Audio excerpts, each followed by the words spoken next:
So excited for another season. Go through a couple comments, and then obviously happy to take questions. But first off, like I said, thank you for being here. We appreciate it. We're excited about the Sun season. It's been a great summer. We'll go through a lot of those things in a second. But first, very important, obviously passing of Al McCoy, a legend here in Phoenix, 51 years with the organization. I got a chance to know him a little bit and spend some time with him. Just a great person, great representation of our organization. And so obviously he'll be missed. We are going to have a band on our jerseys this year with say Al on it. So that will be out and to commemorate, his legacy a little bit, so we can always remember him and think about him for the whole season. So just so you guys will be aware of that. Sad we couldn't bring him a championship while he was live, but I know hopefully we'll get one with him on our jersey, and I know he'll be watching from above. So he'll be missed, and his family is obviously still part of our family here. So that's the first thing I wanted to address. Second, the summer was great. I'm going to talk about the Suns in a second, but the Mercury summer was great too. The Phoenix Mercury, obviously the WNBA All-Star game was great. We had 3 gold medalists with the Mercury. We more than doubled our win total, went up to 19 wins, played in the playoffs. Now we're getting ready for the next season. So we're really proud of the summer with the Mercury.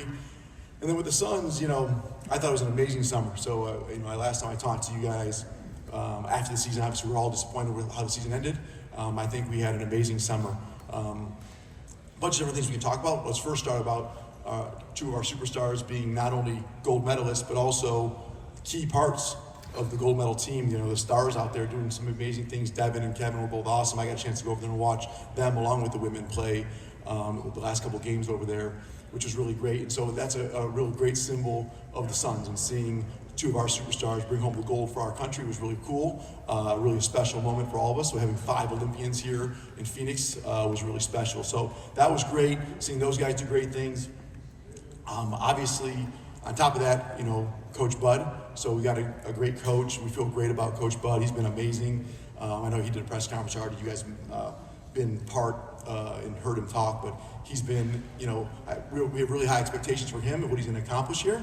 And to be honest with you, he's exceeded those so far. And we haven't started yet. So, but we still have a lot of things to do. But everything he's been doing, the details, the leadership, the execution, super happy with Mike and Coach Bud. I would easily call him that from now on, but he's just been great and a great leader, great CEO of the organization from the basketball part, and doing great things. So love having him. I think that's going to be a big difference the way he plays. I know he'll be up here later. He'll talk about basketball stuff with you more. But once again, that's a big part of our summer. The other big part of the summer to remember is part of our strategy, and James does an amazing job. Josh does an amazing job about retaining our free agents. So obviously, Grayson was at the end of last year, but Grayson, Royce, Josh, Bull, Damian, Lee, all these guys coming back, wanting to be back. Those are the guys we wanted to bring back. They wanted to come back. We brought them back, and they understand what we're about here. So that was really important to us. Then obviously going out, getting 3 great free agents, Masson, Monte, and then of course Tyus as well. And these guys had options elsewhere.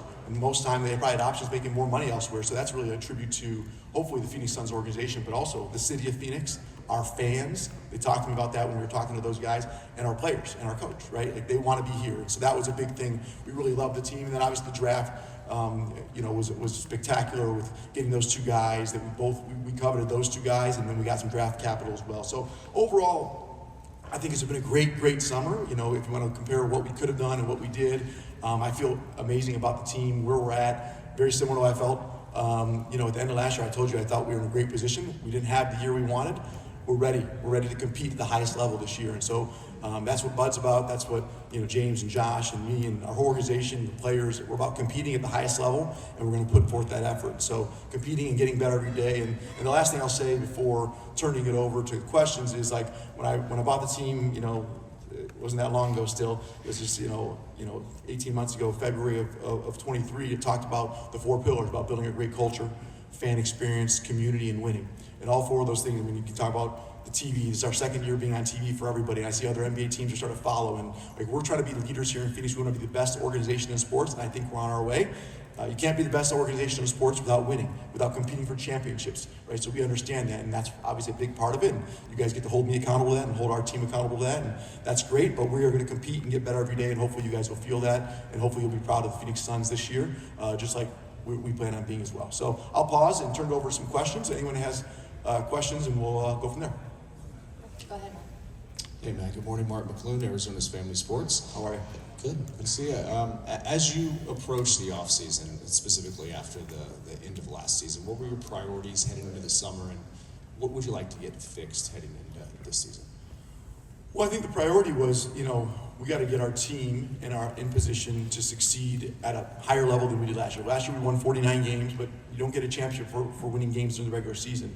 And we want to compete at the highest level. And so I think the word compete, which you'll hear us talk about a lot today, is something that I don't think we did at the highest level last year, competing and going at it at the level that we want to be. And that's not just the players, that's coaches, that's ownership. All of us could do better, and I think that was a big thing. We made a change at coach, as you guys know. We got a coach that I think is I think our past coach was a great guy and a great coach. This coach is, I think, the best fit for us. And so that was a big priority. But then also, resigning our players was a huge thing, which I talked about already. We like our team. I love our team. I think we have a great team, and I told you guys that a lot of people love our team, and you're starting to see other teams start to make adjustments, and I think we're all in. We believe in our team. We believe we have the ability to compete at the highest level with any team in the NBA. And so I think that was the big thing, is to, another year of continuity, get everyone healthy going into the season, get a coach that we felt like was going to be leading our organization, and I think we executed on all of them. Thank you. Hey Matt, Joe Borgay, PHNX Sports, good to see you. I wanted to ask, I know you're probably sick of asking or answering questions about this, the second tax apron, but when you look around the league, you've seen a lot of other teams make moves to kind of duck that or get beneath that. You guys have had a very different approach to that. I just wanted to get kind of your philosophy on that and how you feel that you're going to be vindicated with that particular approach to the tax apron.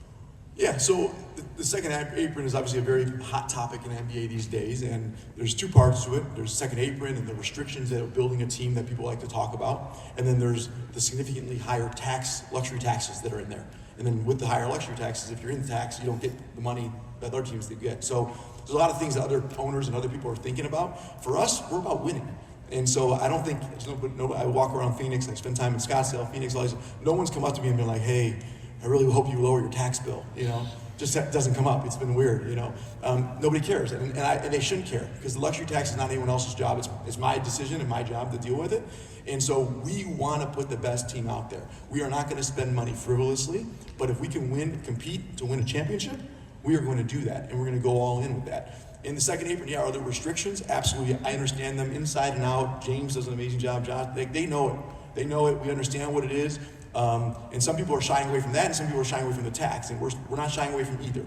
And how am I going to be vindicated? Well, there's only one way to say we had a lot of success, and that's win a championship. And we're going to compete and get better every single day here in Phoenix to go for a really lofty goal. And so we're not, being in the second apron, I don't know if there's a vindication. The truth is, we're going to have to deal with that stuff. And we're going to deal with those new rules and how we already have to deal with the way we trade players and move players around right now. And I think we're doing all right. We had a pretty good summer with it. Everyone didn't think we could do some of those things. So I think there's a lot of bark, maybe not as much bite as people want to think, but don't tell the other owners and other teams, because we're good with where we're at right now, and we're ready to compete the way we have it. Thank you. Yes, Dwayne Rankin, Arizona Republic. Good to see you, Matt. All right. Couple of things. One, where are you guys at with Durant and his extension? So we love Kevin. I think you came up this summer talking about all these things. Everyone talks about Kevin. Kevin Durant loves it here. We love Kevin Durant. We talk to him and his agent, Rich Kleiman, all the time. There's different restrictions, but we don't really go through contract extensions publicly. But I'll tell you this, Kevin loves it. We love Kevin. We plan on Kevin being here, and nothing's changing with that. Okay, just a quick follow. I know that obviously Friday, the lady, Andrea Tricken, had a press conference out here talking about the organization. I know obviously you came here to clean that up. So I'm curious how you were reacting to what she said about the organization. Yeah, so, I think we already made comment on it. I'm not going to get into that. Today's about the Suns. I think you saw our statement about it, and I think we all understand what that one's about. So we'll just focus on the Suns today, but I appreciate it. I can always answer other questions separately. Matt, Cal Olsen, Arizona Sports, good to see you. I wanted to get your, just a look at your process in July in regards to Tyus and signing him. What were your guys' initial conversations like with him, and then at what point in the month did you realize you had a real shot at signing him despite the pay cut he had to take? Yeah, so Tyus is a great guy, point guard, leader, winner. His wife went to Michigan State, so we had a little connection there, so we used a little recruiting there. But his wife, his kids, we're talking about Phoenix as a great city, a great environment, family environment. You know, I understand it's gonna be really tough for someone to take less money to come play for an organization, but an opportunity. He got a chance to talk to Coach Bud. He talked to Kevin and Devin and Brad and like not only Grayson and all these guys. He knew Grayson from college, obviously. Like all these guys know what we're about here, and they were able to communicate that. So I think it was a team effort in recruiting him. Josh, James, Bud. Hopefully myself, hopefully I didn't mess it up. Like we all did together to make it great. And the truth is, I think it's gonna be a great opportunity for Tyus to not only lead, but be a starter, compete for a championship. And yes, he took less money, but you know what? Money is just a number right there until, you know, how happy are you? How happy is your family? There's a lot of pieces to it. And it also puts him in an opportunity. He's still a free agent after this year, which we'll have to start that recruiting process again, you know, after this year or during the year to try to get him to stay. But the truth is, like, we want what's best for our players. And if he ends up leaving after this year, after we compete at the highest level, we understand that. But recruiting him was a big part of it. When did we think we were going to get him? Like, we didn't think we had a chance, to be honest, at the beginning. And so, but spending time with it, that didn't mean we didn't make the calls, didn't mean we didn't spend the time, but, you know, you have a 1% chance something next grows to 5, 10, 20, 30, and all of a sudden you're like, we might be in the game here. And but I'm so impressed with Tyus Jones, the time I got to spend with him and his family. He's a winner, and he won a championship at Duke. He's the kind of guy we want here and we need here, and I think he's the best all-time assist-to-turnover ratio in the history of the NBA, which is phenomenal. I think Monte Morris is like second, so we got some good point guards who will handle the ball and do some great things with Coach Bud, so we're really excited about Tyus. Thank you. Matt, Richard Sines, Fox 10, good to see you. How are you? Good. You know, kind of a two-parter here. I want to piggyback off to what you were talking about with Tyus. It's obvious, you know, he took less money to come here, and that says a lot about the culture you guys have developed here. But what does that say about him as a person, where winning is first for him? And what was it like to see Kevin Durant and Devin Booker win the gold medal and play with that level of passion and want to win? Yeah, so well, Devin and Kevin wasn't surprising me. I know how much they care about winning a championship, winning gold medal. Like they're winners. I got a chance to spend a little time with them over there and see like what they're about. And that's not surprising me. I got a chance to spend, you know, a year and a half with both of them really so far since I bought the team basically. And so spent a lot of time with them. That wasn't surprising. Those guys are winners, and they, you know, what they talked about is we want to bring a championship to Phoenix now, right? And so that's for sure there. And Tyus, you know, a lot of people talk about, oh, you know, maybe I'll take a little bit less money. Like, you know, talk about some people in the, you know, taking a couple $1,000s less is a big pay cut in anybody's world, in the real world. And so if someone take millions and millions of dollars less to be part of an organization, it shows that Tyus is, one, a winner. Two, he understands the big opportunity in front of him. And three, it's a kudos to our players, our coaches, and the culture we're trying to build here in Phoenix and the fans. Like, he's like, I want to play, I want to compete for a championship. I don't want to go to like, and so I'm really excited about Tyus. I love getting to know him. I think he's going to be a great, great part of our organization. And hopefully it's not just this year. Brandon? Hey Matt, Brandon from the Business Journal. All right. You mentioned the TV deal. Now going into year two, I was just wondering, what were your thoughts on year one, and is there any changes or improvements that you kind of expect with this kind of going forward? You know, we loved it. We thought it was great. Like, to me, it's not my team. It's the city's team. It's the fans' team. And so for them not to be able to watch the game is crazy to me. And so the TV deal's been spectacular.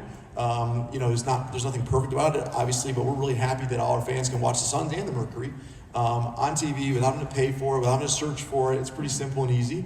And so I think it's been a great success. I know other teams, NBA teams, have followed and will continue to follow. And hopefully we set the path. Like, we want to be the best franchise in sports. We're not just trying to win one championship. We're not trying to just be good for a year or two. Like, we want to be the best franchise in sports. And that means winning, of course, which I know everyone wants to talk about, but also means on the business side being a leader, making decisions. Sometimes it's, as Gerald talked about, the second apron, like, we're gonna do things differently. We're not following everybody else. We're gonna do what we think is best at all times. And sometimes I'm gonna be right, sometimes we're gonna be wrong. But no one will ever question how much we care about the fans, about this organization, about winning, about the culture. Like, no one will ever question that, and the TV deal is a big example of that. Brendan? Hey Matt, Brendan Clean, Locked On Suns podcast. You mentioned a lot of things you've been able to do, obviously getting Kevin right away, the TV deal, summer moves, the coach, and the 4 pillars you reference a lot. I'm just curious, kind of an open-ended one for you. What's the biggest thing you feel like you've learned as an owner getting to be in this world for almost 2 years now? You know, I've learned a lot. So first off, the most important thing as an owner is you got to get great people around you. So I get, you know, credit for some stuff. I get, talk bad about yourself. But the truth is I have a great team lucky to have great people around me when you talk about James Jones, Josh Barlstein, Bud now, but also players. But as an owner, the biggest thing is like, you have to put your team, just like in any business, put your team and your organization in position to succeed. Like, I'm not trying to be the best player or the best coach or the best GM. I'm trying to be the best owner. My job is to be the best owner in sports, which means give them the resources, build the WNBA Mercury facility, give the fans TV opportunity. Like I'm not watching a player's, jump shot and deciding that's the kind of guy we want. I got James, I got Josh, I got the scouts, I got people that do that stuff. But my job is to give them all the resources. And if they say, hey, meet with Tyus, like let's talk about the future and opportunity, like I'd love to jump in and help. And so I learned that it's a team game. And you, just like in any sport, you can't have one superstar and win. You can't have the best coach and win. You can't have the best player and win. You have to have great players, great coach, great GM, great CEO, great owner, great marketing people, great concession people. Like we're a team. And so I think I've learned that even more. And so it's all about the team, it's all about the people, and I'm very lucky to have great people here, and I think that's why we're able to compete for a championship on all levels. And that's what our goals are, and we're not going to get there every year like I talked about, but we're going to compete at the highest level. Doug, last question. I'm Doug Howler at The Athletic. Hey, Doug. You mentioned that Mike has already exceeded expectations. Can you just explain how he has gone about doing that? Yeah, well, his care factor is off the charts. So, like I just talked about, I have to care. I care at the highest level. I care about when I walk out here. If a fan is wearing a Booker jersey, I care about how do we make that special for them? Bud cares about every detail of every aspect. You'll see it in our practice facility. Like he likes, I want my office here. I want to have this. I want the picture on the wall. There's no detail too small for this guy. He's in the gym. He's not waiting for the season. He's been in the gym. I call him. I'm in Michigan a lot of times, and I'm calling him at 9, 10 a.m. and he's here. And he's ready. Like he's not like Bud cares. His care factor is off the charts. He's a wonderful man, an extremely hard worker. And he's also the leader, right? Like he has great leadership skills. And I can take direction from him just like Josh or James can, and just like the players will. And we love that. We want people to come in and step up and outperform the role. And we haven't won any games, haven't lost any games, so it's premature. But what I'll tell you is, he's been everything I thought he would be, and then some. He set expectations. He's executed. He's done everything we wanted, and then some. And so he's been a great fit. And I'm excited for you guys to see him through this season and beyond.